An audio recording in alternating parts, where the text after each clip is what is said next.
Hello and welcome back to the Ohadollar channel. Today we're going to be carrying on the Overwatch hero analysis, and we're going to be going to Bastion as the hero overview. And this is probably not as unique as Zenyatta, but he's still pretty unique. And yeah, he's basically a walking tank, no, a walking turret, which is like amazing. Yeah, let's get into his story and his occupation and all that jazz. So his real name is SST Laboratories Siege Automation E54 or Bastion, and he's age 30. So they're keeping age on robots, so they're probably making robots a little bit more human than we do now. Or like his occupation, battle automaton. So he's really not known much else than battle, unknown, base of operations, and affiliation is none. So yeah, he's a lone wolf. His story is: once a frontline combatant in the devastating Omnic crisis, the curious Bastion unit now explores the world, fascinated by nature but wary of a fearful humanity. Originally created for peacekeeping purposes, Bastion robot units possess the unique ability to rapidly reconfigure themselves into assault cannon mode. But during the Omnic crisis, they were turned against their human makers, forming the bulk of the Omnic's rebel army. Following the resolution of the crisis, nearly all of them were destroyed or disassembled. To this day, Bastion units still symbolize the horrors of the conflict. He's the Wall-E of Overwatch. One unique Bastion unit, severely damaged in the final battles of the war, was left forgotten for over a decade. It lay dormant, exposed to the elements and rusting while nature slowly reclaimed it.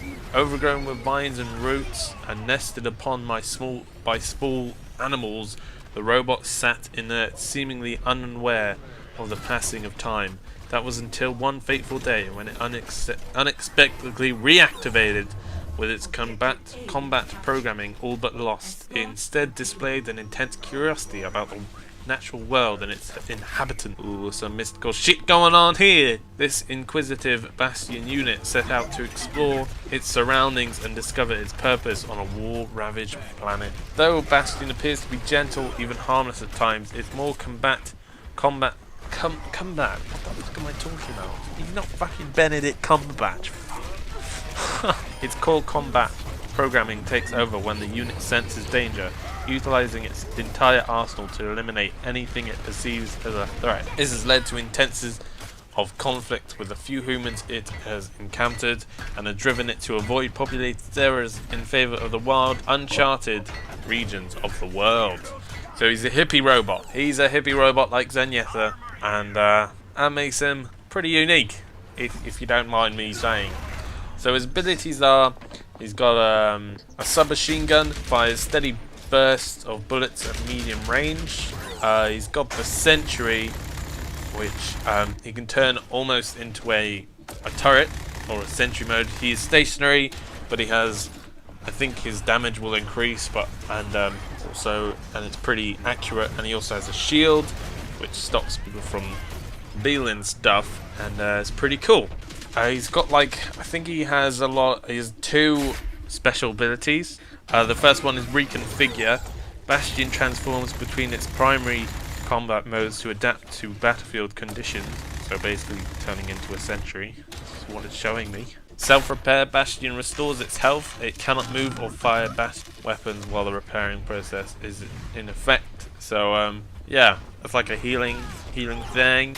His ultimate ability is tank mode, where you can walk around, shoot some heavy cannons, and powerful as well, powerful long-range cannons. They have explosive shells, demolish targets in a wide blast range, but Bastion can only remain in this mode for a limited time. So in that mode, he's pretty high, powerful, big man. You can turn from defensive role to more of a tanky, go in there and take out shit like a Rambo kind of thing. And it's pretty cool. So yeah, I think that's it for the overview of Bastion.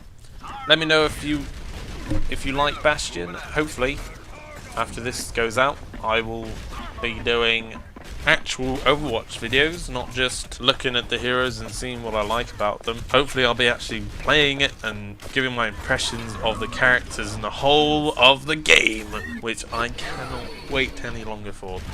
It should be coming out today, when I'm getting this out. I've also had another video out yesterday. It was pretty ridiculous what I did. It's got a really ridiculous Scottish accent that I put on. If you want to see that, then go over to my channel, go check it out. Subscribe if you liked this video or the other video. Share it with friends, like, comment, do all the good stuff. And finally, toodaloo.